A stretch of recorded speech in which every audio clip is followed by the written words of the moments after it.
Well, good morning, everyone. 안녕하세요. I'm delighted to be here to share my work with you.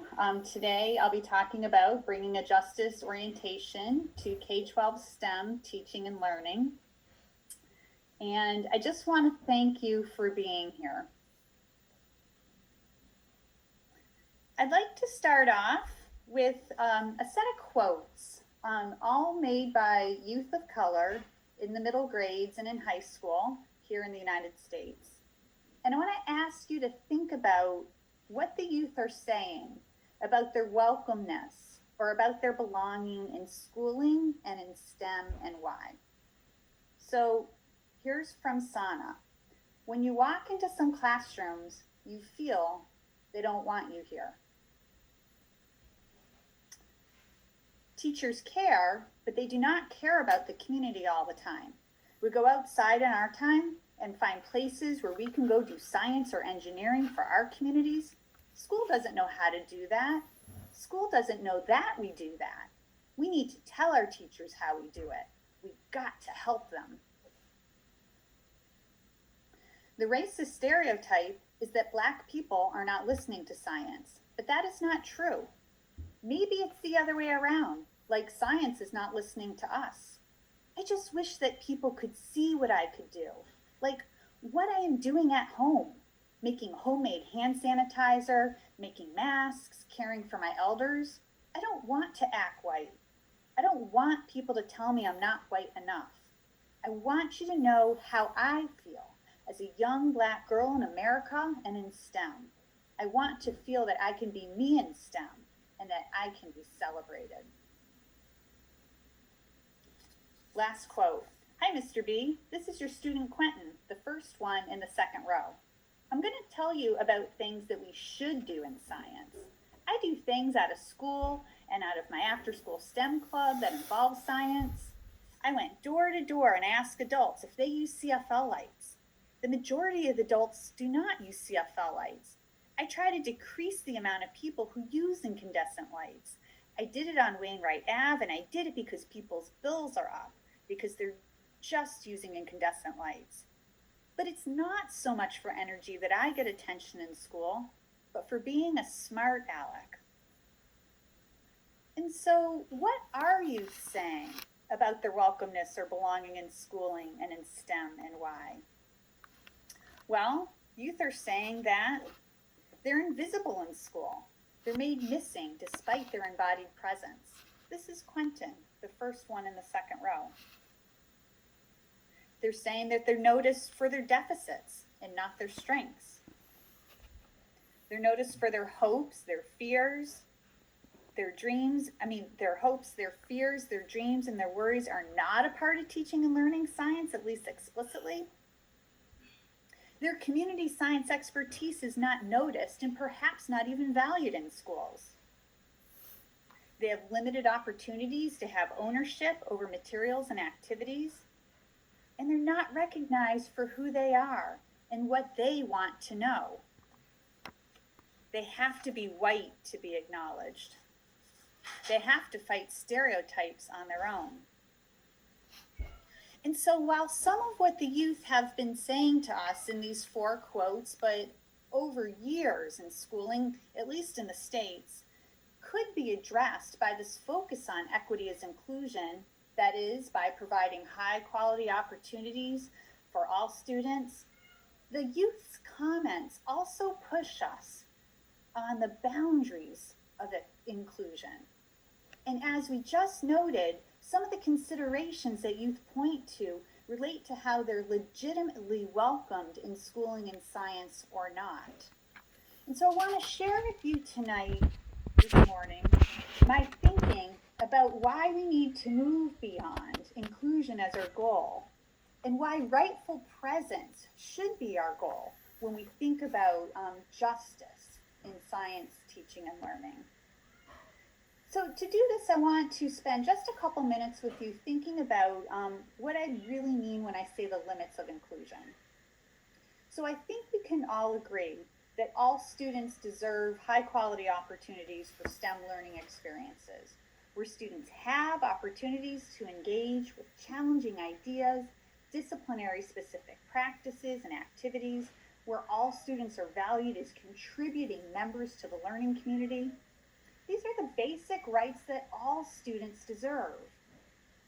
Indeed, access and inclusion and quality education is and should be what we call here a civil right.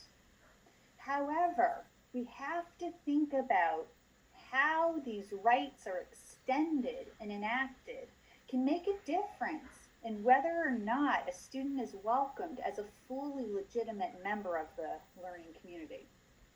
We need to ask ourselves whose values, beliefs, and ideals undergird these rights. Who does one need to be to fully receive these rights? Extending rights only provides access to resources and approaches for making participation in the current constructions of the discipline and of the classrooms possible. And so we can think about the rights to a high quality learning as grounded in the dominant discourses and practices of schooling in STEM, which reflect white and Western ways of knowing and doing. The way that STEM is taught in schools and how students are expected to learn further projects these dominant cultural norms. So another way to think about equity as inclusion is to think about how inclusion is built on that guest-host relationship model. Students are guests in their classrooms. They're expected to follow dominant routines and practices with the threat of disciplinary or academic sanctions if they don't. And youth, historically marginalized in the disciplines and in schooling because of their race, their immigration status, their language, their class, their sexuality, their gender, even if they're positioned as a welcome guest, which is not always the case, they're expected to reconfigure themselves towards the majority culture. And we know that engaging in STEM is deeply grounded in people's experiences in the world, including their families and their communities' cultural practices. And we know that students from historically non-dominant communities, they have powerful cultural knowledge and experience that are highly relevant to engaging in STEM. And so, but for many students, engaging in STEM in school settings, it can be constraining or limiting. And so consequently, not all students are encouraged or supported in leveraging their powerful cultural assets towards meaningful learning and engagement in STEM. And so we can think about this as students being denied a rightful presence in their STEM learning communities. But the challenge, one of the challenges anyway, I think of making sense of the limits of inclusion is that these limits are hard for many of us to see. That's because the goals of inclusion are important and they remain important, though we suggest they're insufficient. Because we may be so enculturated into schooling, STEM, and society as it currently exists. Or maybe it's hard to see because we may more rightfully belong in some ways because of our race, our gender, our sexuality, our language, and that can make it difficult for us to fully see the experiences of others different from us. So what do we mean then by rightful presence? Why is this a useful framework in STEM teaching and learning? So rightful presence grows out of critical justice studies and political sociology that has looked at sanctuary cities. And it's really studied that guest-host relationship in sanctuary cities. And it's really worked to trouble assumptions of what it means to be inclusive in the present moment and not in some abstracted future. And it calls attention to what I call the political struggle to reauthor rights and how they're enacted in practices towards disrupting unequal power dynamics. And so rather than thinking about just extending the rights to belong in a community, rightful presence is about disrupting and reauthoring rights so that one more fully belongs. So now if we bring this to classroom settings where students are guests, as we talked about a minute ago, what does it mean to have rights extended in a STEM classroom? What would it mean to engage in that political struggle to reauthor rights as a part of STEM teaching and learning? Well, for one, we can begin to think about rightful presence in a STEM classroom as legitimate membership in a classroom learning community because of who one is and not because of who one should be, where the practices of that community work towards and support restructuring power dynamics towards more just ends through making both the injustices that youth experience and social change visible as a part of the teaching and learning process. We can think about rightful presence as this critical mode for making present those who've been made missing by the forms of racialization and colonization manifest in schooling. And if we go back to that quote by Quentin in 5th grade, who said, in January, 5 months into the school year, I'm the first one in the second row. Here is a young boy who has felt invisible for half the school year. What would it mean for him to feel visible, to feel present, to feel rightfully present in his STEM class? That's the question I want you to be thinking about as I continue my remarks tonight. But what I want to do is to give you an example from a learning setting that I think really begins to unpack this. And I'm just going to give a call out to Won Jung Kim, who's here tonight. She's a PhD student at Michigan State who worked with me on this project. And she helped to generate and analyze the data that's in this story right now. So I want to look at Amir's experiences. Amir's 12 years old. He's in the 6th grade, and he's taking a forensic science class. He's a black boy, and his teacher is Mr. A, who's white. And I'm going to tell this vignette not to bash Mr. A at all. He's a wonderful teacher, and his students in this program love him. And he's spent a bit of time with us in our research practice partnership, working with us and his colleagues on what is justice-centered science teaching. And he admirably supports his students in thoughtful disciplinary activities, and his facilitation positions students to be active contributing members. This is why it's sometimes really hard for us to, see the limits of equity as inclusion. And so this is forensics unit, as I mentioned, and it was during the final crime scene investigation of this forensics unit that Mr. A was explaining the importance of gathering and analyzing data to accurately find and convict the right criminal. And he emphasized being fair and using data as evidence. But Amir interrupted, calling out, "Unless you're black. If you're black, you'll be convicted." And Mr. A seemed caught off guard by Amir's comment. And he responded in such a caring voice, "I like that passion in that statement. But let's make sure we talk about that somewhere else, other than this classroom, at this moment. If you want to talk about it later, we absolutely can." Amir didn't verbally respond. He just kept working with his friends, and he completed his work as expected. He completed it with animation and with rigor, and he stated that he liked most of his forensic science class, but he never did talk to his teacher about this topic later.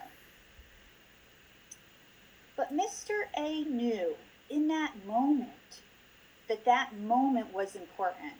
And he told us later that this moment, quote, hit him really quickly because it's a powerful thing to say. And he also noted that talking about racism and forensics was challenging to do in front of a whole group of students when all these students come from different backgrounds. And he said he remembered he gave Amir a smile, quote, "I didn't want him to think what he said was wrong." And Mr. A further explained that he thought Amir understood from the exchange that science class was, quote, "not a place to bring up politics." So here we have Mr. A, the institutional representative of the rights to high quality instruction.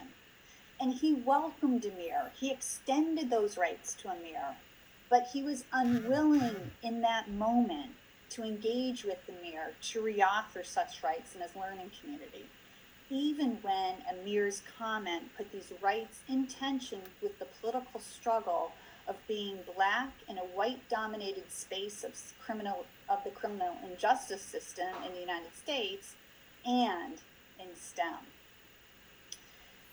And Amir's experiences of injustice in STEM in society, where the criminal justice system systematically inflicts injustices upon Black bodies, they were amplified by having his concerns sidelined as not the focus of his forensics class. And so while Amir actively participated and demonstrated learning of the key ideas through his accomplishments and the possibilities, though, for disrupting that local production of systemic inequities, they were suppressed.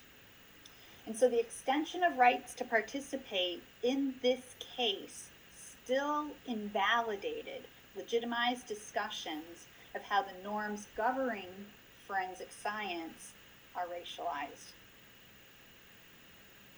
And so it really raises the question, who are youth and who do they want to be in science and STEM class? Well, I suggest that who youth are and would want to be in STEM class would look different in classrooms if students were more than guests, if students had a rightful presence in classrooms. Now, the youth that I've worked with over years, they've stated, for example, that a very important form of expertise that should be valued in schools is that of the community science expert. That's a term that they came up with. And as one young girl explained this term, she says, to be a community science expert is somebody who does things that are good for the community because of what we know. We know a lot of science and we know a lot about our community. Who else can put these ideas together? And so here, the youth's community knowledge, it's not a resource for fitting into power dynamics already at play, but about upending what really counts. So equity and inclusion isn't about incorporating people into the things that already exist. It's about changing that which exists. And this stance put forward by the youth, it's not trivial. Embedded within it is an epistemological shift, accounting for, as Eve Tuck has written, quote, the loss and the despair, but also the hope, the visions, and the wisdom of the lives lived in communities. So what I want to do for you is to unpack three tenets that Ednatan and I use to describe what rightful presence, how to begin to work towards rightful presence in classrooms. And so the first tenet focuses on reauthoring rights through allied political struggle as integral to STEM learning. And so here, teachers and students would work together to challenge and transform what participation in STEM entails in ways that humanize participation and that value students as cultural and whole people. And I call this reauthoring rights because these disruptions and transformations change whose knowledge, practices, and experiences matter. And so the second tenet is that rightfulness is claimed through presence. And that's about making both justice and injustice visible in youth's whole lives. And so youth's whole lives, and that which makes participation in science both empowering and marginalizing, it becomes a visible part of learning.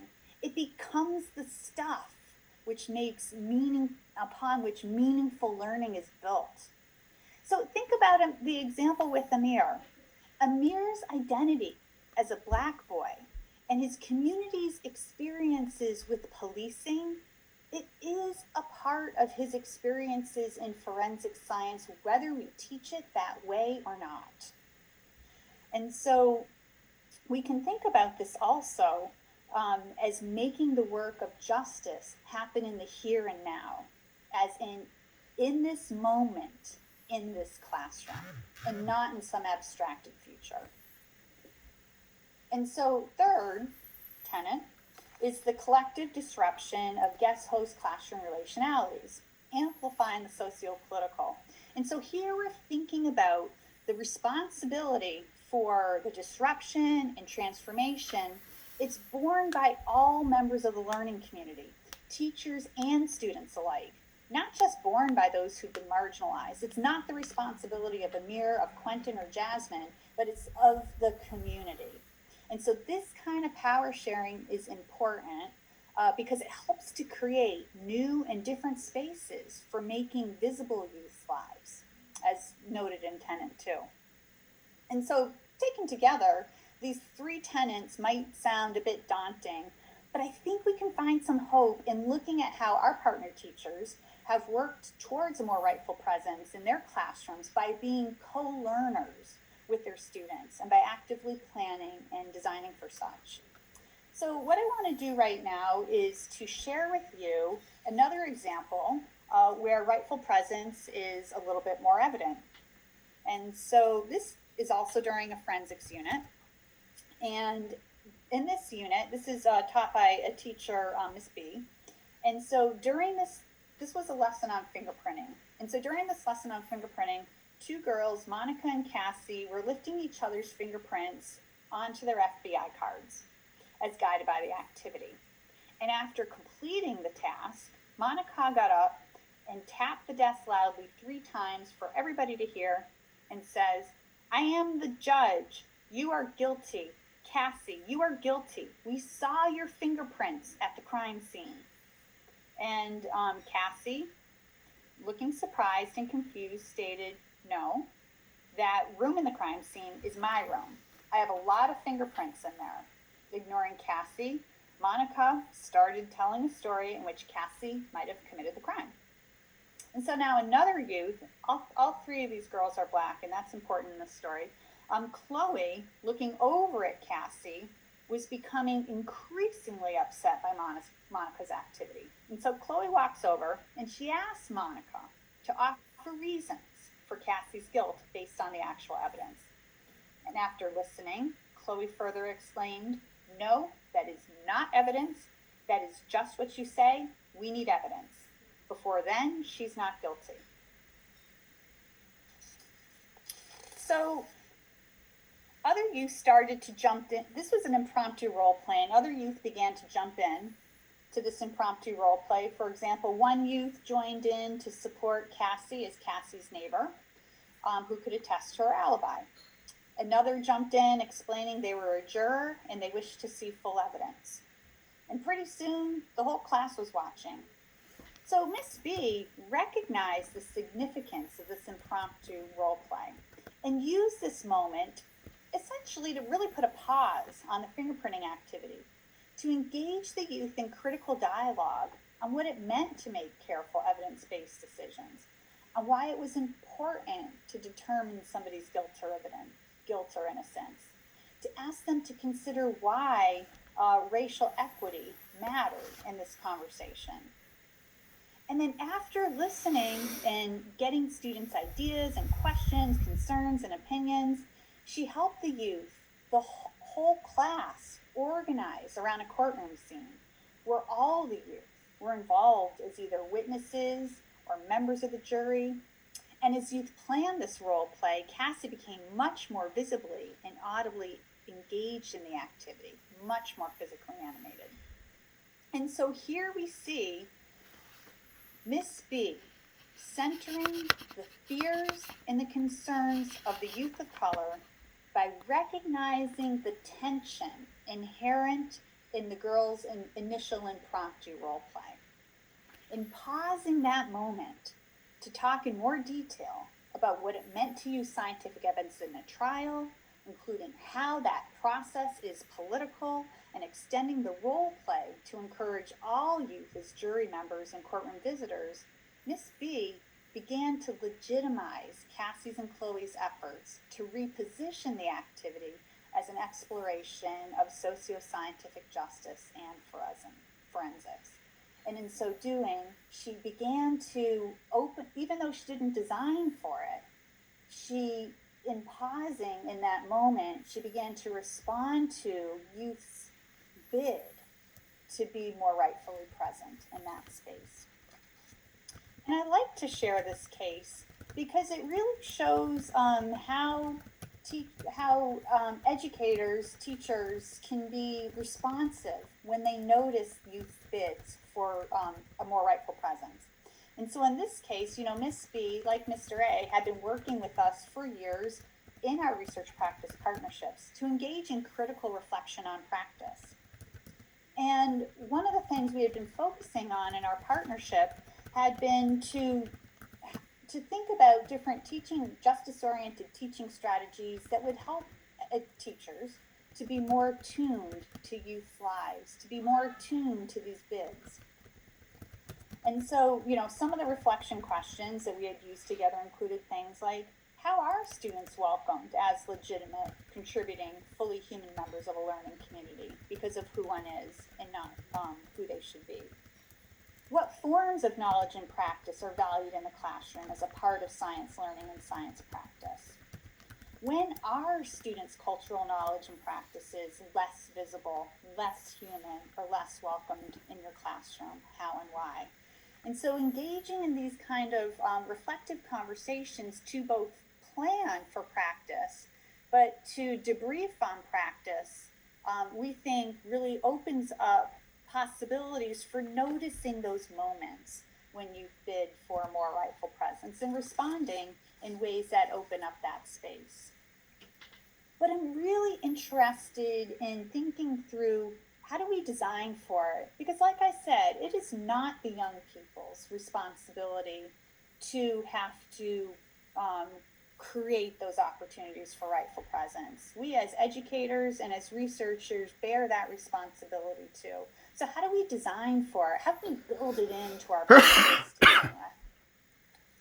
So another way that we've been working with teachers has been to purposely design through an approach that we call community ethnography as pedagogy. And so pedagogies of community ethnography are those that support teachers not just in noticing students' lives, but in doing so differently, shifting not only what they see, but where they see it, and to see what they've maybe seen before 100 or 1,000 times, to see it differently and in more powerful ways. So community ethnography pedagogies involves then a stance that community knowledge, community practice is a valuable part of disciplinary knowing and doing. It also involves new roles for students and teachers as co-learners of the intersection of community wisdom with STEM. And it involves instructional moves that create spaces for eliciting and making visible community wisdom, and which refract these forms of knowing and being into disciplinary learning, disrupting settled expectations for who and what it means to learn STEM. Pedagogies of community ethnography explicitly tie to the principles undergirding rightful presence in the following ways. First, community ethnography supports youth and educators in dialoguing around critical questions which should guide our work, mentioned earlier, such as who takes part in defining problems, generating data, authoring new knowledge and solutions. Second, community ethnography opens up critical engagement by making visible the substance of learning and doing STEM, of both the community wisdom and the injustices encountered in their community. And so what I want to do right now in this next example, which comes from a large 5-year DRK-12 project here in the States, I want to share with you what this looks like during a unit on a 6th grade unit on engineering for sustainable communities. where teachers integrated pedagogies of community ethnography across the engineering design cycle. And so I'm going to share some classroom vignettes that come from this middle unit that focuses on how can I make my classrooms more sustainable. This is a 6-week unit that covers energy transformations as well as engineering practices. And the unit culminates in a design challenge where students have to create a working prototype that will actually get used in the classroom that promotes classroom sustainability. And they have to use copper tape, LED lights, a renewable energy source, and then anything else they can find in the classroom, preferably reused and recycled materials. They had to incorporate into their design some kind of energy transformation. And so throughout this design, here's our engineering design cycle that we use with the teachers and students in this unit. You can see that community ethnography is integrated across all steps, really, of the engineering design cycle. So, as I mentioned, we've been collaborating with teachers for 5 years on this project in 2 different cities in the US. And so we've documented a wide range of ways in which community ethnography supports that political struggle to rightfully be present in STEM class. And we've written some different papers on that, which I can share with you. But what I want to do right now is to zoom into a couple of teachers' classrooms to really kind of unpack what this could look like. And so what I want to do in this first example is to ask you to consider this project called the Occupy that was created by 3 youth in Miss J's classroom. Now, the project that they named the Occupied is meant to solve the problem of bathroom bullying. And it's a problem that the youth demonstrated targeted boys of color in their classroom. And so you can see in these 3 pictures, it's a lighting system for the classroom bathroom. Something I should mention, because I don't know culturally how this works in Korea, that in this school, the bathroom was located in the classroom and the door to the bathroom does not lock.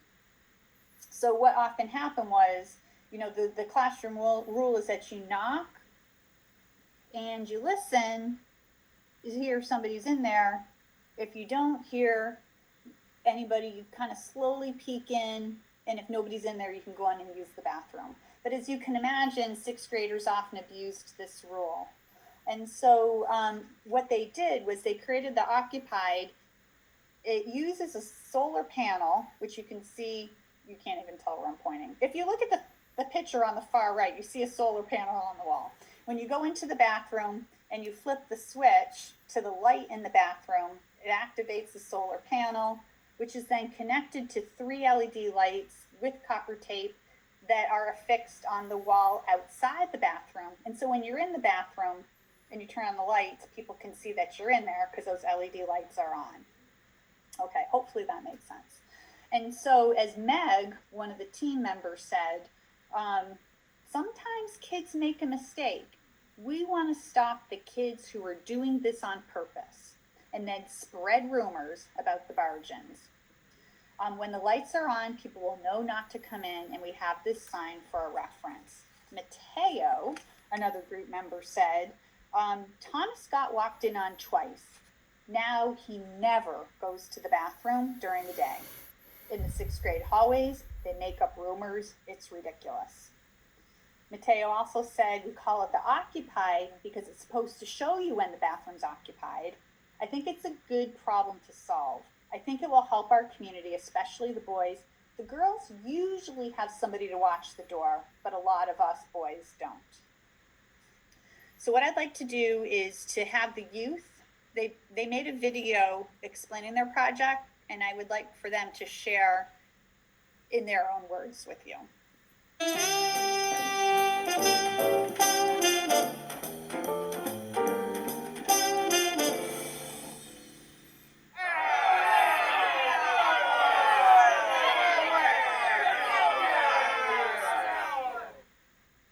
Do a demonstration. Yeah, I want to do a demo. I'll be in here. I'll be in here using the bathroom. Okay. supposedly what you're supposed to do is you're supposed to knock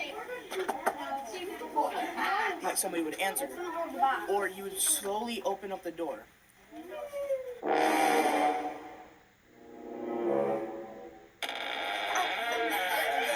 He just like opened the door carelessly. Yeah.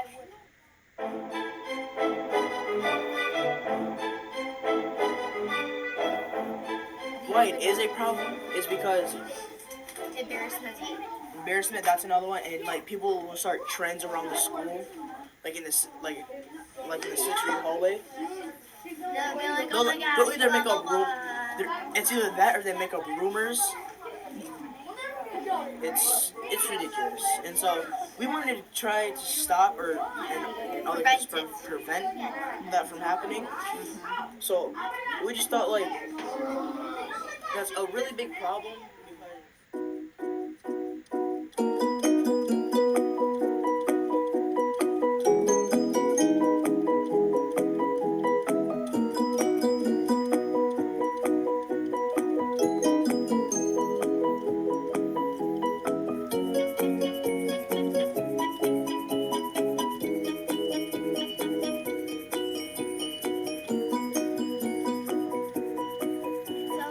So this is our project, bathroom lamps are occupied room, and we made it because students were walking in the bathroom when someone else was using it, and this way, when the lights are on, you will know not to come in, and then we have this sign for reference.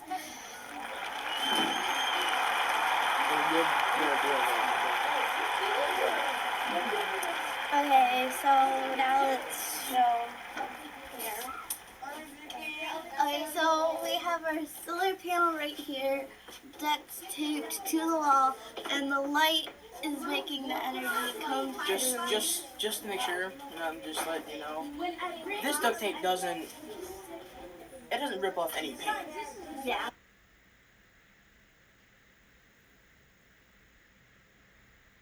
Again. Because at first we only started with one light, which I guess for some people it wasn't too bright and not too standing out. We had like a darker red, but it wasn't working. And then when it was sort of working, you couldn't see it. Couldn't see it. To think that like the green paper would stick out more than pretty much any other color. So what do you think she's using that she didn't see before? How well we work together and how like the teamwork and like the amount of brains and just ability to do stuff and work. Like every time when we were working on it, we were good because when someone was getting frustrated, another person would take over and like try fixing it, and then when that person got frustrated, the next person stepped in, and we all sort of helped each other when we didn't understand it or anything in the building process.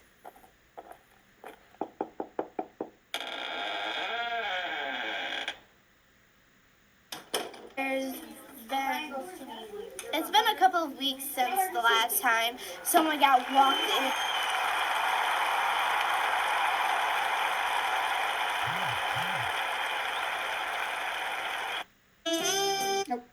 Okay.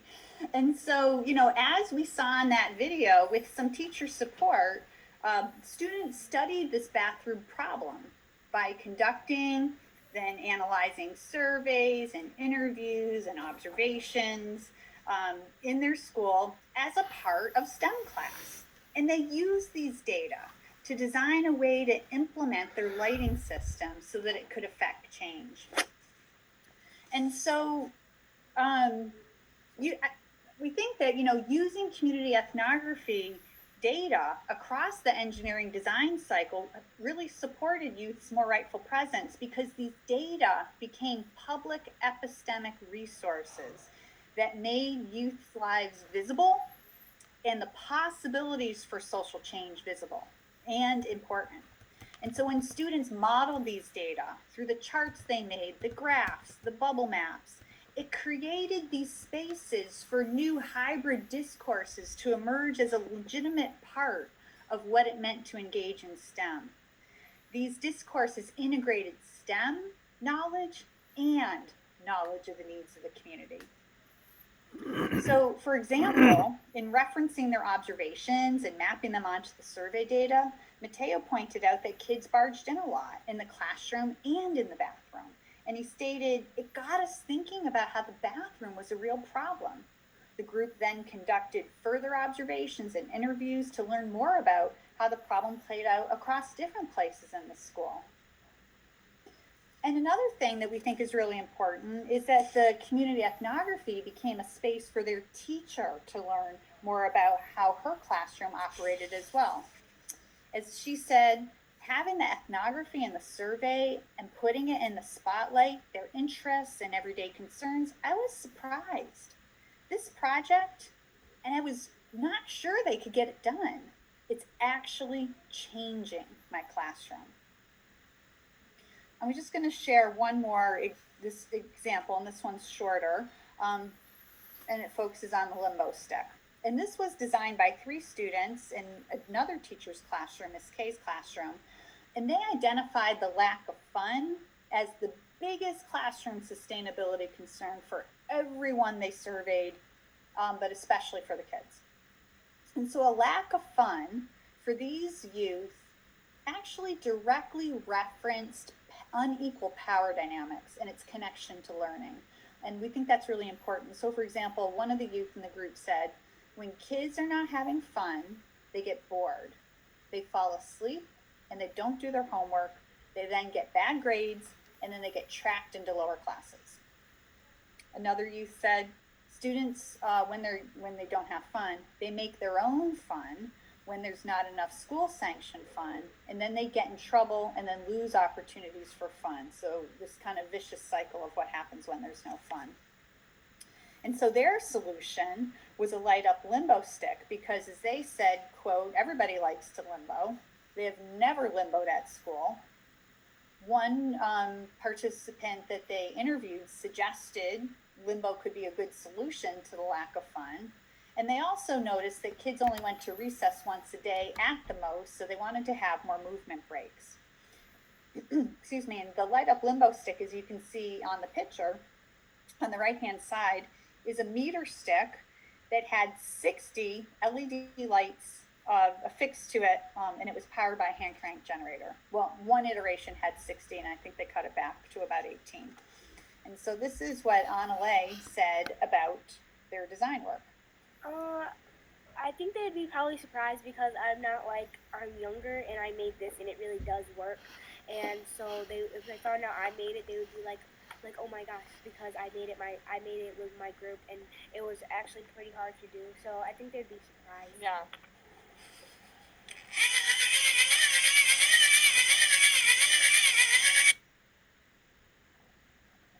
Okay, so like Miss J, this teacher, Miss K, also realized that she was a part of the problem. And she said, quote, I was surprised with the survey findings. I did not fully realize the lack of fun in my classroom. And as a teacher, I've got blinders on, and I forgot that part.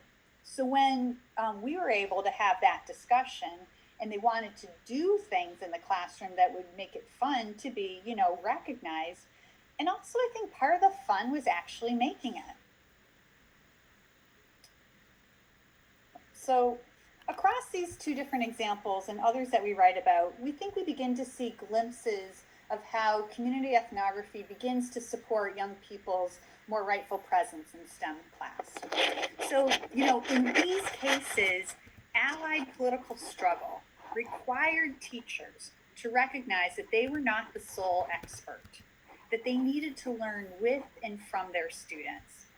Teachers needed to recognize youth's ingenuity to be and become in their classrooms.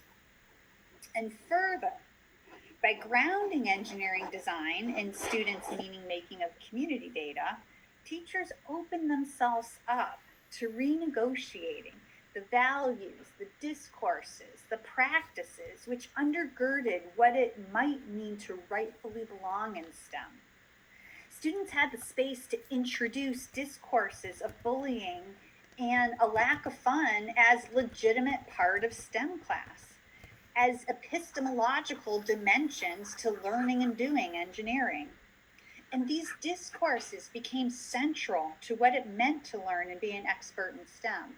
I didn't mention this before, but I'll mention this now. When other kids in the school learned about the occupied bathroom system, they contracted out that team of kids to build the occupied in other classrooms. And so they began to be known as engineering experts, but also experts on how to solve this real big issue around bathroom bullying in their school. And lastly, beyond the making of the projects themselves, as these designs became regularly used in the classroom, the bathroom lights, the limbo stick, the teacher and the students came up with an agreement on when they could use that throughout the day. These became really tangible symbols of students' rightful presence, of their agency to make visible injustices and social change. So where does this leave us today? So as the youth stories remind us, equity-oriented teaching in science must seek to promote a more rightful presence for all students, but especially those who've been denied such a presence through socio-historical and institutionalized practices of injustice. And in our work partnering with teachers, community educators, and youth, we've sought to design tools and approaches that can help promote a more rightful presence in STEM classrooms. Today I shared two reflective questions that teachers can use both in their planning and in the reflection that might help them to recognize youth bids for more rightful presence, but also strategies for using community ethnography, which explicitly solicit for bringing in youth's community cultural knowledge and wealth. And we have resources that are available to. We have research practice briefs that we've co-written with our community partners, and we have tools that also support the engagement with some of these justice-oriented practices. If you're interested, I can share those with you. And we also have some papers written on that as well that we have some pictures of right here. But what I want to do in the end is to say that, you know, youth are creators of their own stories. They're capably represent themselves and others. The youth combine robust STEM expertise with that urgent hope to change things. But however, for many youth, without critical allies, gaining a rightful presence in schooling and in STEM is an uphill battle. But it is one we must be willing to fight with youth if we're to push back against these historical inequities and enact new possibilities for a more just world. So I want to give youth the final word as a call for us to listen and to learn from their efforts to engage in meaningful work in ways that hold possibilities for their lives, their classrooms, their communities, and their futures. As Jennifer said, I feel like it will be super cool. People will love it. They'll say, "Who made this?" "It was me." Then they'll ask me, like, "The tiny person always in the background did this?" I'll say, "Yeah, I did that." This girl knows how to have fun, how to get down and smart when she really needs to. She could make the world a different place and help everybody else learn how to have the type of fun she has and stuff. Little kids can do ginormous work. Thank you.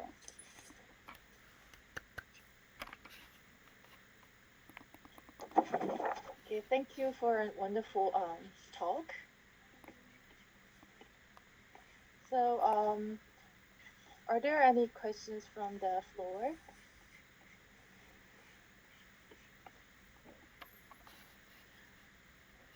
Okay, we got a question in the chatting box.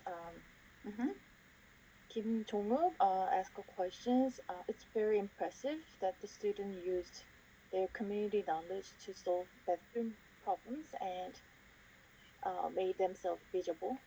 So he's a teacher researcher. So he's curious how the teacher had helped the students make express their agency.